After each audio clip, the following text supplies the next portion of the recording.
everyone. So I'm just getting off work. I'm literally in the parking lot.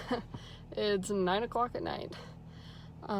Before I came to work, I had a meeting with long-term disability, and it was for William's eligibility, and it didn't go so great. She just kept, and I know a lot of autism parents know about this, the whole, every kid is different, right? Every kid's different. Some kids do that. And I said, no, not every kid bangs their head on the wall and scratches at their own skin till they bleed and spins things for hours and hours and hours. This is not normal behavior. He needs therapy. He doesn't talk at all. He needs speech therapy. These are the people who pay, basically it's the state paying for my son's therapy.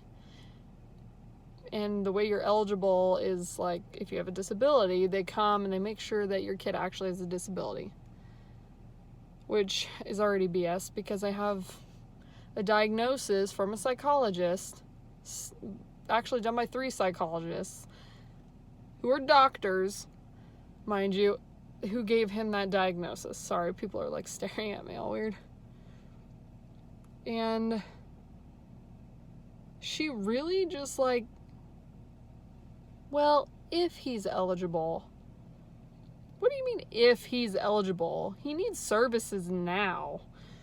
He has really low muscle tone in his mouth. He drools a lot. Not really normal for an almost 3-year-old. To the point where he has rashes on his chin. And this lady's trying to tell me that that's normal. No, it's not normal. And I really I kind of felt attacked. I felt a little bit like she didn't want to help me or help my son. And I just told her, sorry, he deserves it. He deserves to have therapy. He deserves to go and do those things. He deserves it. My older son, it was no problem. No problem. Sure, he's approved. Even the person who came out and did their little interview was oh yeah, he's gonna get approved. And so I guess I'm not used to the whole, he'll be borderline, but it's scored through the yes and no. So, okay, well, I gave you lots of no, he can't do that. So, seriously, I told her, I was well, I guess we'll have to wait and see.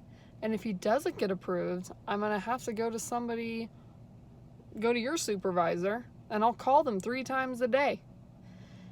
And I'm sure you guys don't want that, because my son deserves therapy. He deserves to be taken care of. And it's not going to be my child that gets screwed. So, anyways, I just had to let you guys know, amongst the move that I'm going through, my house is empty, and I had this Altix lady come and tell me that the things that my autistic son is doing is normal. So, whoever has, typical kids out there, do your kids spin things for hours and hours and hours? Spin themselves? Can't make eye contact?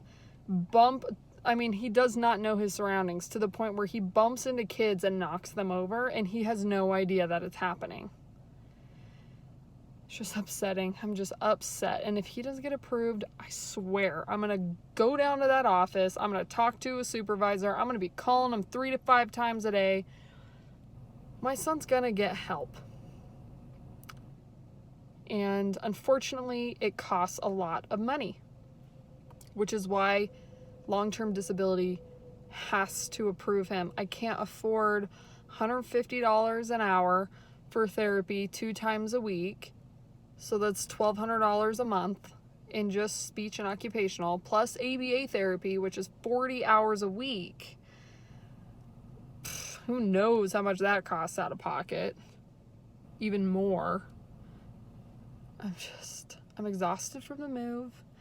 I had this lady come over and tell me basically that we might not get approved. That we'll have to reapply in a year, and he needs help now. We need to do early intervention now. Okay, thanks for letting me vent after work. And you'll hear from me soon about the move. We're putting together another video. This video was unexpected, but you know, these are the unexpected things that you go through as a special needs parent. And it's never ending, and it's a roller coaster, and it's a constant fight. But I am up to the challenge. And we're going to get him the therapy he needs. We're going to make some lemonade out of this situation. All right, guys. Thanks for listening. Later.